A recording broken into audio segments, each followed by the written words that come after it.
Hey, today we're going to be talking about the Beatitudes and how we can apply them to our lives. So I have my Bible here to help me out, and we'll be reading from the book of Matthew. The Beatitudes are actually listed in both the Gospel of Matthew and Luke, but we're going to read from the Gospel of Matthew because that was actually the Gospel that we read 2 weeks ago on the fourth Sunday of Ordinary Time. So, the word beatitude actually means the most supreme blessedness or the most supreme happiness, but more commonly, most supreme blessedness. So, as we go through the Beatitudes today, just keep in mind the blessedness, the holiness that's going to come from applying these qualities to our lives. Blessed are the poor in spirit, for theirs is the kingdom of heaven. So, this first Beatitude is talking about the poor in spirit. And the poor in spirit are basically those who are detached from material things, those people who don't chase the material, just goods and pleasures of the world to kind of satisfy them. So that's kind of talking about, how often do we try to save up for something like a car or like a computer or just anything, and we think that once we reach that goal that that's going to, make us happy or fulfill us. It might be a weight off our shoulders if we really need that item, but it's not what's going to make us happy in the end. So blessed are those people who are, poor in spirit, and they just live simply, and they know that living a life of faith is more satisfying than chasing after material things.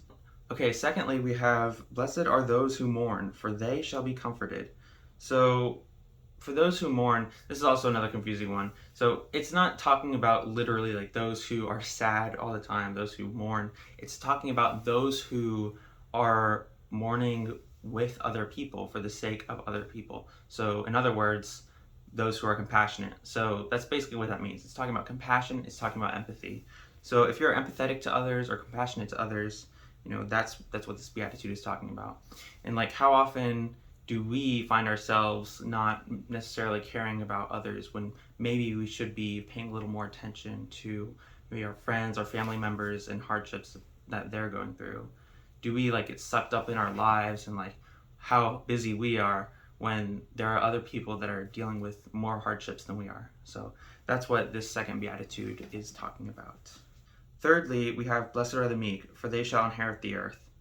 So the meekness is mainly talking about humbleness. It's kind of a simile in that sense, where we're talking about being humble. How humble are we, especially in regards to other people? Do we view ourselves as the lowest of the low, or do we view ourselves as, we're the best in the room, we're the smartest person in the room, we're the most good-looking person in the room, we're the most healthy person in the room, whatever it is. Those, we shouldn't be thinking about that and comparing ourselves to others in that way. If anything, we need to view ourselves as the lowest and serve others and just be servants to others. We need to do and practice self-giving, and we shouldn't expect anything back. We should just view ourselves as the lowest of the low. And that's kind of what this is talking about here in Blessed are the meek. So fourthly, we have blessed are those who hunger and thirst for righteousness, for they shall be satisfied.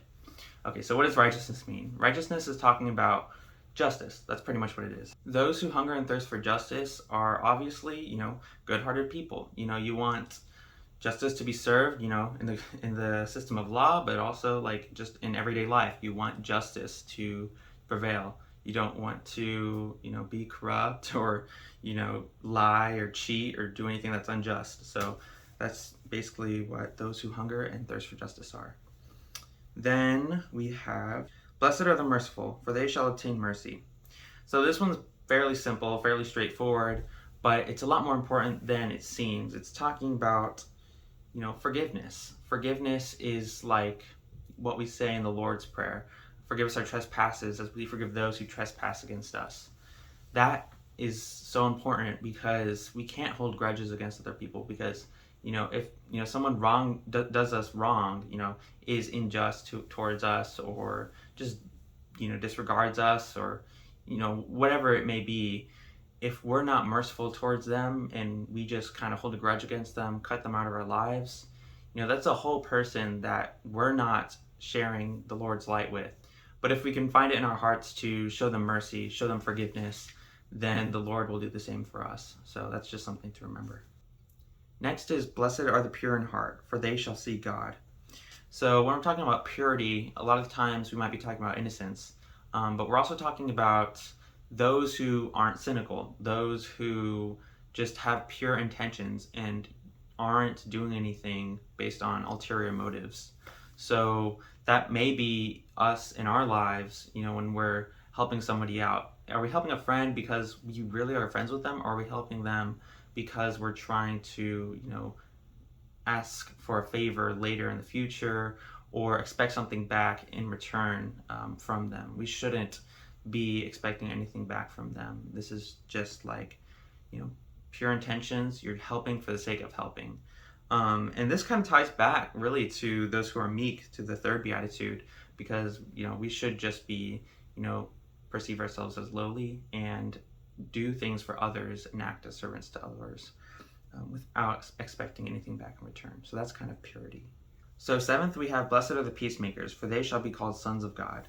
So the peacemakers, like, these people aren't just like pacifists or people who never use violence in any situation. That's not what this is. It's just talking about people who go out of their way to resolve conflicts between people. People who don't stoke the flames of, wrath or hatred towards others. People who aren't provocative. Do we ever get so upset or angry that we incite violence in actions or words? And like, that's kind of what this peacemakers is talking about. It's talking about those who can control themselves, make peace instead of making hate or chaos or violence. And finally, we have, blessed are those who are persecuted for righteousness' sake, for theirs is the kingdom of heaven. So this is kind of talking about righteousness from earlier, but not just talking about justice, but talking about divine justice and, those who are persecuted for the sake of that divine justice, who are persecuted for the sake of the truth. It's calling us to be martyrs for our faith. And, maybe in a first world country, we might not be dying for our faith, but we will get social backlash. If we firmly believe in what's true and good and right, and we're faithful and don't shrink away from that faithfulness, even in the face of social persecution, then, we're living for righteousness' sake. We are fulfilling this beatitude. And so this is just a big message for, the modern world and the leftist culture we live in today, is that we need to not shrink from our beliefs. We need to not just hide, and we need to find people who believe the same things as we do. And we need to also reach out to other friends who, might be very close to the truth or very far from the truth, to help them out and help them find God. So blessed are the persecuted for righteousness' sake, for theirs is the kingdom of heaven. This is a direct parallel to Jesus Christ, who died for us on the cross for all of our sins. And so if we can fulfill that and all of these other beatitudes, we can achieve our most supreme blessedness and our most supreme happiness. So yeah, those were the Beatitudes. I hope you enjoyed. I hope you try to apply some of those things to your life. I hope it was informative. Maybe you picked something up. If you have any reflections or questions or feedback, you can write them in the comments, and I'll read them. I just started this channel. This is really my first normal video. So yeah, thanks for watching this video and have a blessed day.